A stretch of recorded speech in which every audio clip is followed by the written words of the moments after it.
లేదు. Fee reimbursement అని చెప్పి అంటున్నాను. 10,000 కోట్లు ఇలా పెండింగ్ బకాయిలు. ఇలా కేంద్ర ప్రభుత్వం విడుదల చేసినటువంటి 276 కోట్లు దాన్ని వినియోగించుకోలేక 25% నిధులు జోడించలేక రాష్ట్ర ప్రభుత్వం మరి మిత్రులు లక్ష్మణ్ కుమార్ గారు ఆయన శాఖ మరి ఏ విధంగా నిర్వహిస్తున్నా ఏంటో ఆయనకే తెలియాలని చెప్పి అంటున్నాను. మరి బెస్ట్ అవైలబుల్ స్కూల్స్ నిరుపేద వర్గాలకు ఏది ఇస్తుందో దళిత సమాజం నిరుపేద వర్గాలకు బెస్ట్ అవైలబుల్ స్కూల్స్ అని చెప్పి అంటున్నాను.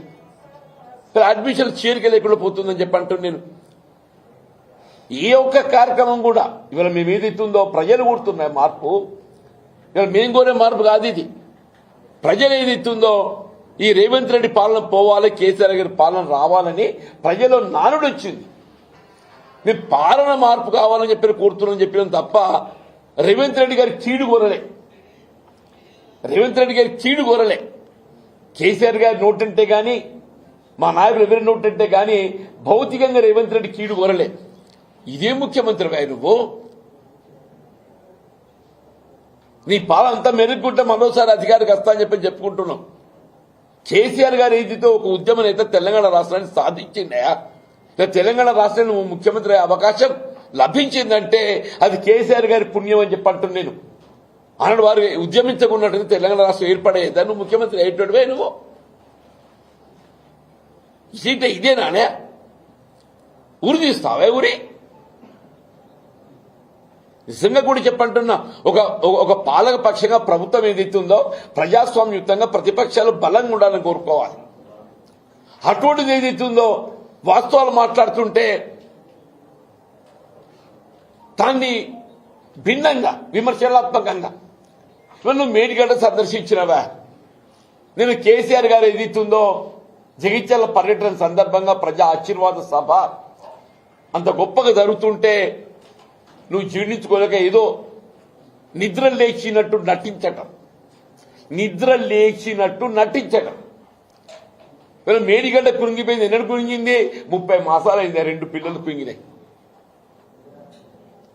దాన్ని నిర్మాణం చేసింది ఎవరు?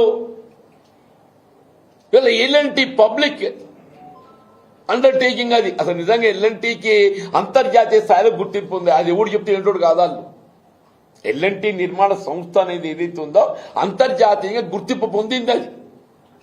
అది ఎవరి సలహాలు సూచన చేస్తే అది తప్పులు చేసేటువంటి సంస్థ కాదు. అది సరే పిల్లలు కుంగినాయి, దురదృష్టం.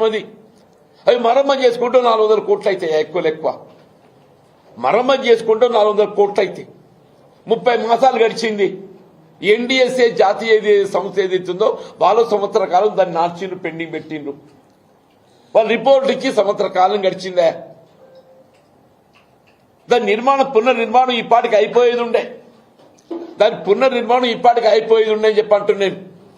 నువ్వు ఎంతవరకు కేసీఆర్ గారిని ఒక దోషిగా నిలబెట్టే ప్రయత్నం తప్పేదైతుందో ఈ తెలంగాణ రాష్ట్ర భవిష్యత్తు అని చెప్పండి జీవన ఆధారం.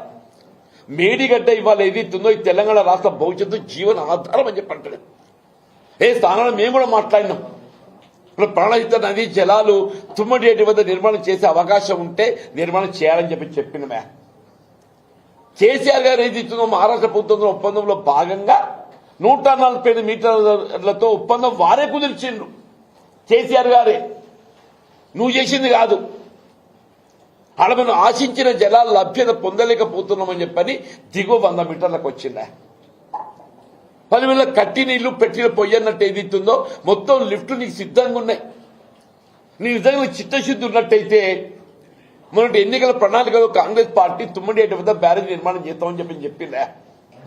ఆ 140 మీటర్లలో బ్యారేజ్ నిర్మాణం చేసి మరి జలాలు తరలించి సుందీలో పట్టుకొస్తే ఒక లిఫ్ట్ తో వస్తున్నాయి కదా. 3 ఏళ్లు గడుస్తుంది. 30 మాసాలు గడుస్తుంది. 3 ఏళ్లు 30 మాసాలు గడుస్తుంది. నువ్వు ఎందుకు నిర్మాణం చేయలేకపోయినవే? అదే కేసీఆర్ గారు ఏదిస్తుందో తెలంగాణ రాష్ట్ర భవిష్యత్తు జీవనాధారం అని చెప్పని భావించి ప్రాణహిత నది జలాల వినియోగానికి ఏదైతుందో ఉన్న పరిష్కార మార్గం 100 మీటర్ల ఎత్తుతోనైనా ఒక 2 లిఫ్ట్లు అదనంగా మనపై భారం పడుతుంది. అయినా కానీ పుష్కలంగా నీరు లభిస్తుందా? 300 టీఎంసీలు భావిస్తూ 300 టీఎంసీ కాదు కదా, అసలు 1000 టీఎంసీ లభిస్తాయి. 1000 టీఎంసీ లభిస్తాయని చెప్పండి. దాని మరమ్మతు లేదు. ఓ 2 ఏళ్ళు ఏదైతే ప్రకృతి సహకరించింది అదృష్టం అని చెప్పంటాను నేను. రేపు ప్రకృతి సహకరించక అది ఎల్లినో ప్రభావం ఏదో చెప్తుంది.